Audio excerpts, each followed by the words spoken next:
I don't even have a contract. What am I supposed to do?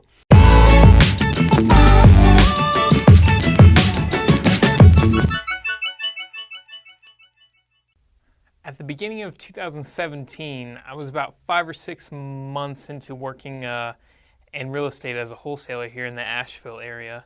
And usually once a week, I would go down to the courthouse and I would pull public record filings. And those would be files really that I'd pull as lead sources to get information on estates, people who maybe inherited a house that they'll want to sell, evictions, people who just evicted a tenant and they maybe want to sell, and pre-foreclosures, who if someone's going through a pre-foreclosure process, they might want to sell. And at the time I was working for a company called Asheville Cash Buyers, and that was owned by Rodrigo, a Fonador. He had been in the business for about 5 years and really built up a good base for himself and a great knowledge of the market. One week, one of these files I pulled happened to be a pre-foreclosure file, and the house was in West Asheville, which is probably the hottest, if not one of the hottest submarkets here in the Asheville area. And it couldn't have been a better location on this house. And obviously at the time I was new, I didn't know this market or anything. I really followed Rodrigo's lead a lot on these type of things. And if he says it's a good house, it means it's a good house. And being at this house was in such a great area, this is the kind of deal that every other investor around here was chasing. And at the time, really, my responsibilities, apart from getting the leads at the courthouse, was cold calling. As per usual with a pre-foreclosure type situation, these people, they don't answer their phones, they don't answer their doors, they don't reply to anything, and I guess maybe that's how they got in the position that they're in. But the story was no different with this guy who owned this house.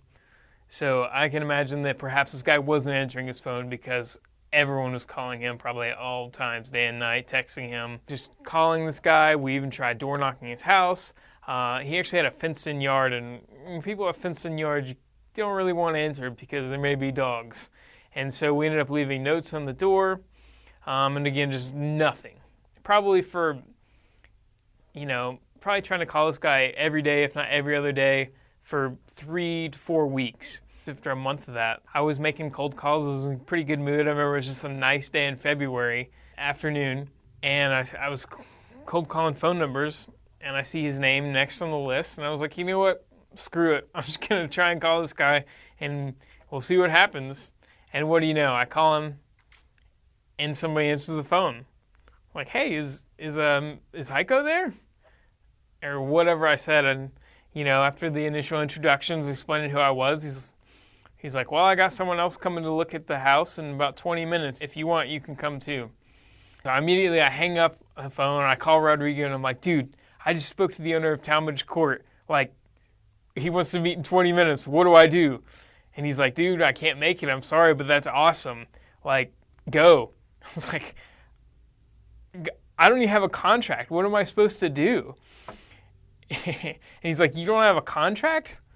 So long story short on that one, he gives me his login to his computer. I print out a contract off of his computer, and he tells me what questions to ask and how to go through the whole thing. And I have to make sure that I can get there before this other guy does. I ended up getting there before the other investor that he was going to meet.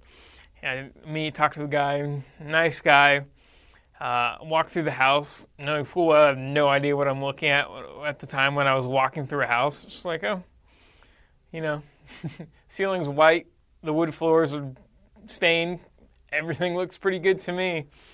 Probably after being there about 10 to 15 minutes and looking at the house, talking to the owner, the other guy rolls up, and the owner asked me to step outside so that they could kind of go through the same process.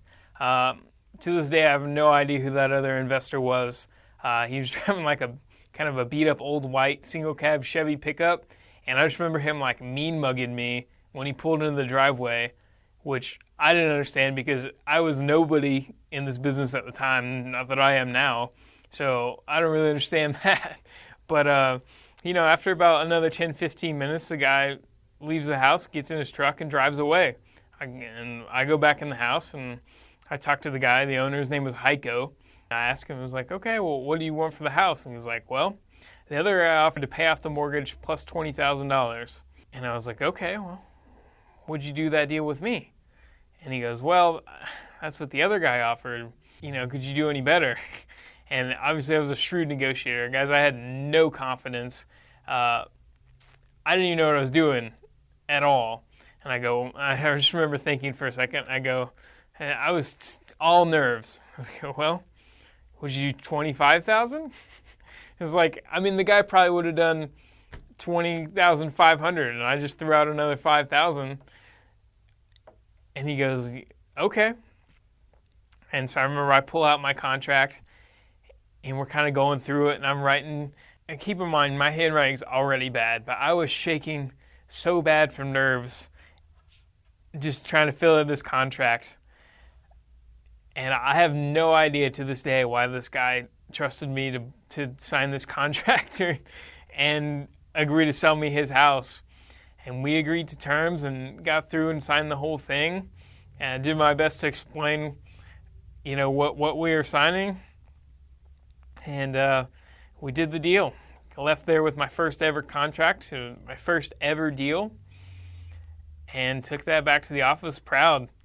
And then it was just a race against the clock for foreclosure. But we ended up closing that deal after not too many more hiccups, and we purchased it for less than $90,000. It was in the 80s somewhere, like $86,000. I think at the end of the day, we sold that for about $100,000 more than we paid for it. And I actually just looked back on Zillow, and that house sold in October 2019 for $309,000. And again, I have no idea why this guy agreed to sign his house over and sell to an 18-year-old kid who's shaking in his kitchen as we signed this contract. But he did. And, it worked out for everyone. He got to walk